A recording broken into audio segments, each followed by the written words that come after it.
Welcome to the Sky Podcast. Slater loves reading self-helpy nonfiction books, and I'm the opposite. I love reading fiction books. Like, tell me a good story and I will just read it the whole day or listen to you the whole day. Sige, book reco. The best book you've read in the past year since your birthday. The past year, there's so many. I know you like the Obama one, Michelle Obama. Nonfiction. Nonfiction. Yeah, Michelle Obama Becoming is good. Yes. I love the 7 Husbands of Evelyn Hugo. I love Final Blood. There's so many things. I can't memorize. Oh no, so much pressure. Si Chris, guys, mahilig siya sa mga Stories. I love weird, stories. like, cultures. Mahilig siya sa... She's super interested in North Korea. Yeah, like things that don't happen in my little safe bubble of the Skypod. Like, for example, like North Korea. In my head, whoa, this thing is actually still happening in real life right now in 2021.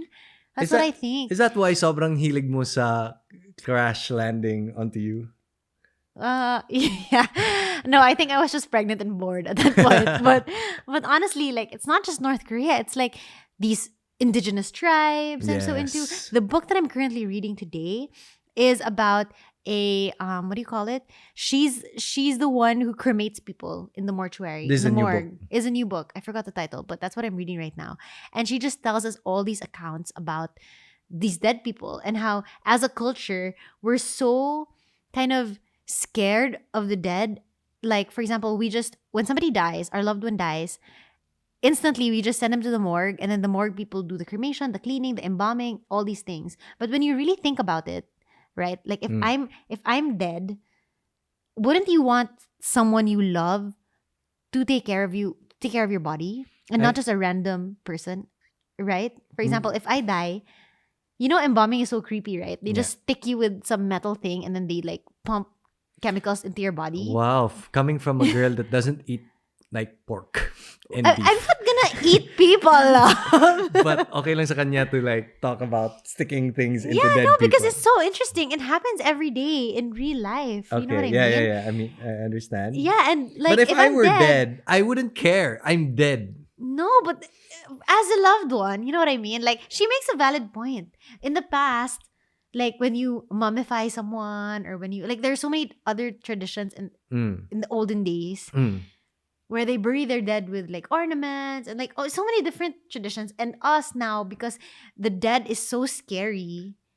Oh my God, ang layo na ng conversation. Yeah, but natin. it's okay. Go. Yeah. Like, the concept of dead is so parang not accept. Like, it's weird to see a dead body in public. You know what I mean? Of course. Right. But in the past, in Europe, when there were like plagues and everything, or when there were like great devastations, they just leave dead bodies out in the open, and people will line up, like in Paris now before, people just line up to look at the dead bodies, like as an attraction. And then the government decided one day, hey, that's not very nice. Let's make the morgues private. But ganito yung tingin ko. If I'm dead, I wouldn't care what you do with my body. Wag nyo na lang man i-disrespect. Pero I feel like all these ceremonies that we do for the dead is not actually for the dead. Yeah, it's for the living. People that are mourning. Yes, exactly. And also, this is so interesting. She also talked about cannibalism. I know it's so weird, right? But in the past, there was like this culture where if somebody dies, the dead body has to be eaten by the friends. Except the mom and the kid who's directly related to you. But the dead body has to be...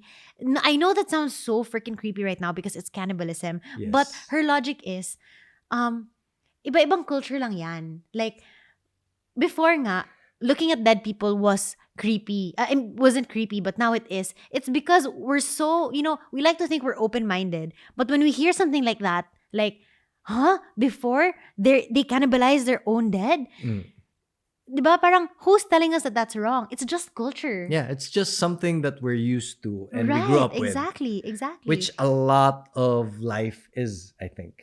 Right. And like, for them, the reason why they eat or they cannibalize their dead is because parang is a form of respect to the dead person. Like, they want everything to be gone of that person so they can move on as a tribe. You know what I mean? So they burn the bones and then they eat the flesh and then all these other things that they do. But to us right now, like, huh? Ew, oh my God, that's gross, whatever, right? Well, there's some women that eat the, ano yung placenta? Yeah, and that's Oh my normal. God. No. I mean, I wouldn't do it, but kanya-kanya, right?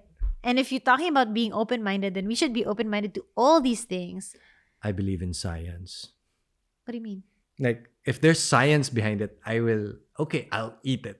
There's science behind it now. Really? I just didn't research Okay. about I eating won't still- placenta. I still won't eat it. Oh, eating your words. Eating your words. Yeah, it's funny how a lot of things in society is actually like a carryover. The book that I'm reading that explains that so well is called Sapiens. Mm-hmm. It's basically the history of mankind from when we were hunter-gatherers and to the farming and now where we are. Parang the evolution of humankind and how so much of life as we know it is just us making things up I as we go know. along. All these rules, these Yes. cultural norms. What's illegal, what's legal, even What's the way we good, what's raise children. They Right. used to raise children in tribes. So even if you gave birth to someone, even if you gave birth to Scotty, let's say for example, everyone in the tribe would be the one, like a father or a parent to that person. It really depends talaga, right? Mm. Kanya-kanya talaga. Yun lang yun. Yun Kanya-kanya lang yan. talaga. When it comes to marriage, when it comes to life in general. We just have to be open to Yeah. accept that there are, like, kanya-kanya. Yeah, and I think the more you accept that na tayo lahat ay magkaiba, Right. that's the more you see yourself as someone different as well, and the more you can accept who you are. Exactly. Diba? And that's where confidence comes from, contentment comes from, right? Mm.